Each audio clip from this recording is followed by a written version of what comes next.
easy, my man. They only want what they can't have. Hey, who they can be. Let's talk about the heavyweight division and the history of rapid weight loss, or yo-yo dieting. We're just going to skim over it. We're not going to go too thorough into it, because you know how I do. I could be here all day talking about it. So we're just going to give you a brief history on yo-yo dieting and rapid weight loss in the heavyweight division. Tyson Fury is looking sharp. He weighed in 277 for Ngannou, the same weight he weighed in for the third Deontay Wilder fight. Now, in the third Wilder fight, a lot of people were saying there's noticeable slippage. I mean, it wasn't the immaculate performance he had in the second fight. In his next two fights after the third Wilder fight, he came in the 260s against White and Chisora, 277 against Ngannou, and a lot of people remarked that he looked out of condition. Now, this week, pictures emerge where they're comparing him to this picture where they're saying we've never seen him so ripped. So it would be fair to speculate that he could be coming in lighter for the Usyk fight. A notorious yo-yo dieter, he weighed 254 for Cunningham in 2013, 274 for Joey Abel in 2014, and then 264 for Derek Chisora in the same year, in the second fight they had. But he's 35 years of age, same age as the Boilermaker, James J. Jeffries, who in 1910 was selected by public demand to take back the world heavyweight title from Jack Johnson. Jeffries had been retired for a number of years on his alfalfa farm. So he came off the farm and lost 110 pounds. He blew up to 330 in his retirement, lost 110 pounds. By the time he got to the ring, he looked pretty much the same as he did in his prime. People looked at the trim physique and thought, hey, he could restore order and get rid of the quote-unquote troublesome Jack Johnson. Didn't work though. Jack Johnson toyed with him and stopped him in the 26th round. 6 years out the ring, the rapid weight loss and no doubt the skill of Jack Johnson was nothing that a chiseled physique could compensate for. Now, Jeffries in his prime, I wouldn't have thought was a yo-yo dieter. Probably had a strict diet. And not every case is the same. I'm just establishing what rapid weight loss can do to a heavyweight, and yo-yo dieting as well. Because in his prime, it said that Jeffries ran 14 miles in the morning, alternating between jogging and a 100-yard sprint without stopping. This could take up to 2 hours. In the afternoon, he played 3 games of handball. He hit the heavy bag for 20-25 minutes, skipped rope 1,500 times, 2,500 times. That's each individual skip. Then he'd box 12 to 16 rounds. And after this, he would throw an 18-pound medicine ball around. Lord knows how he had strength to go in the ring after that training regime. Muhammad Ali got down to 217 when he challenged the WBC champion, Larry Holmes. Ali, at 38 years of age, was coming out of retirement, still considered lineal champion, after avenging the Spinks loss. And he was considerably lighter than he had been a year or so back when he fought Spinks. People were marveling at how he got down to 217 because in public life he had put on weight, and the trim physique led to a lot of believers, including Angelo Dundee, his trainer, that he could beat Larry Holmes, the current WBC champion, former Ali sparring partner. But Ali had been taking Thylor, a thyroid drug, and the doctor told him to take 1 a day. Ali was popping 6 a day. He could have died in that ring quite easily. And Holmes destroyed him. Ali was pulled out after 10 rounds, sitting on his stool. Ali won the light heavyweight title in the Rome Olympics 1960. First phase of his pro career, from 1960 to 1967, he could weigh anywhere from 188 to 210, approximately. Second phase, from 1970 to 81, anywhere from 213, 220s, late 220s. He liked his food, but he never skipped training. Trained very hard. Had his own training camp. And for the most part was always in great shape. Riddick Bowe, former undisputed champion. Riddick Bowe was 28 years of age when he had 2 fights with Andrew Golota, 1996. They both ended in disqualification wins for Riddick Bowe. Andrew Golota just couldn't control himself, couldn't control his emotions in and outside the ring. He was handily battering Riddick in the first fight and just threw it away by throwing these low blows. DQ'd. In the rematch, Riddick weighed in 235, 17 pounds less than he did in the first fight.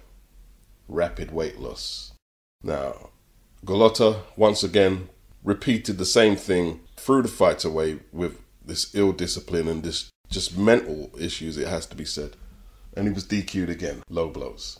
A riot broke out in the arena. And Riddick was never the same. Because even despite the low blows and the fouls from Golota, he looked weak. He looked in good shape. He looked like he was in really good shape, aesthetically. But he was as weak as a kitten, as John Fury said about his son after the mediocre performance against Otto Wallin. He looked as weak as a kitten. It's actually a classic heavyweight war. Bo had his moments. But it wasn't just that one camp between the first Golota fight and the second one with Riddick, or the beatings he took from Golota. Riddick had been a notorious yo-yo dieter throughout his pro career. At one time installing a fridge into his bedroom so he could get quick access to his snacks. And it caught up with him. John Fury said his son was as weak as a kitten against Otto Wallin, a ranked outsider from Sweden who cut Tyson Fury badly and had him on the verge of a stoppage and gave him 12 hard rounds unexpectedly. And it was that fight there where John was saying Tyson needs to bulk up. He weighed in 254 for the Wallin fight. 5 months later, near on 19 pounds heavier, he destroys Deontay Wilder. Does there come a point where the yo-yo dieting stops working? And if they are saying he's looking more ripped than ever, it's hard to tell in photos because they could do a lot of stuff in terms of doctoring photos and lighting and filters. It's hard to tell from a photo. But if he does attempt to lose a whole load of weight, will this be the fight he comes unstuck? Just the other day, Fury said he started camp. Usyk said, "You've just started camp. My camp never stopped." Could this be the time where the more disciplined athlete who stays in camp and doesn't yo-yo diet, doesn't binge eat, makes Tyson Fury pay for years of ill discipline? He spent 2 years on the sideline, 2016, 2017, weighed up to 400 pounds. That's 8-9 years ago. It can catch up when the aging fighter is least not expecting it. One thing the examples I used have in common is everybody complimented them that they looked in great shape. But the outside doesn't always tell the whole story, does it? You've seen the Tyson Fury training videos. He's getting a lot of praise online. He's looking very, very sharp. I know they're just videos, but do you think the delay could have benefited Tyson? I think he was in shape anyway. Yeah. But yeah, I think Tyson's only going to get fitter from now to the camp. So, no, I don't necessarily think you should just get praise for training hard. I mean, a lot of fighters train hard every single day and always have done. But it's good to see Fury on it and in shape because he needs to be to win this fight.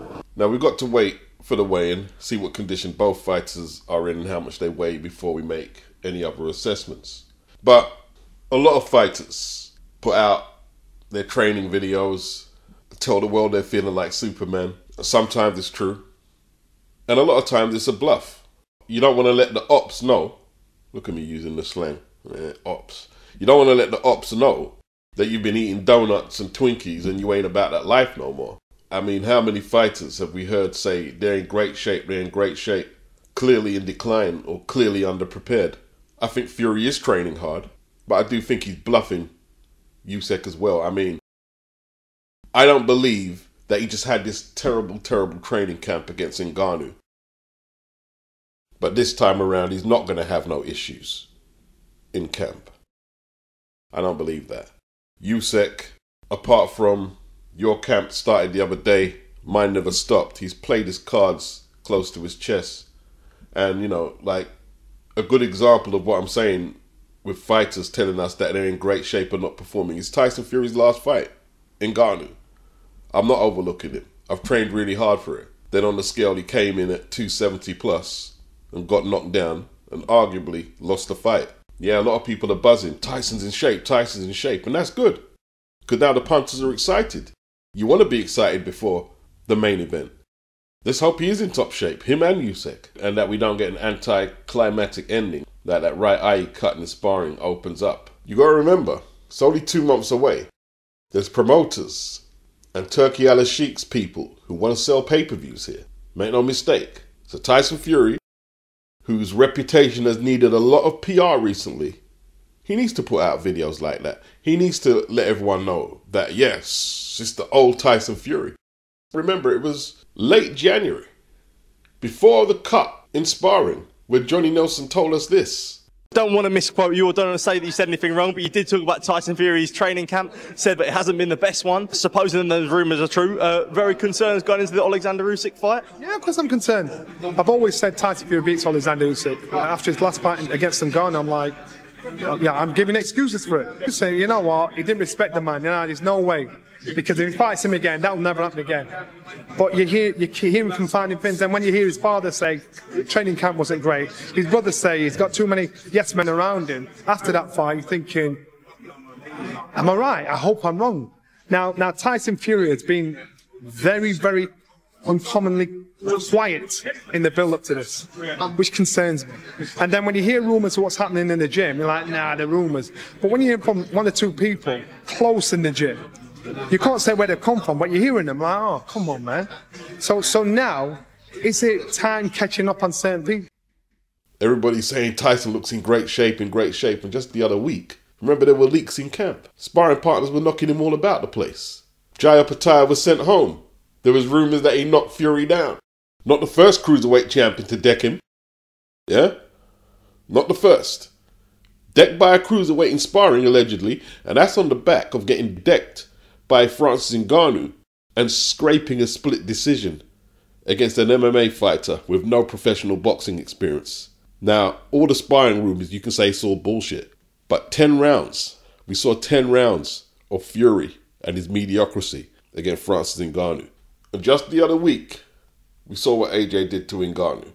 So, May the 20th, may the real Tyson Fury please stand up.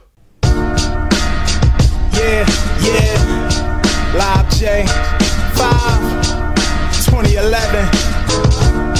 This one crazy, my man. They only want what they can't have. Hey, who they can be.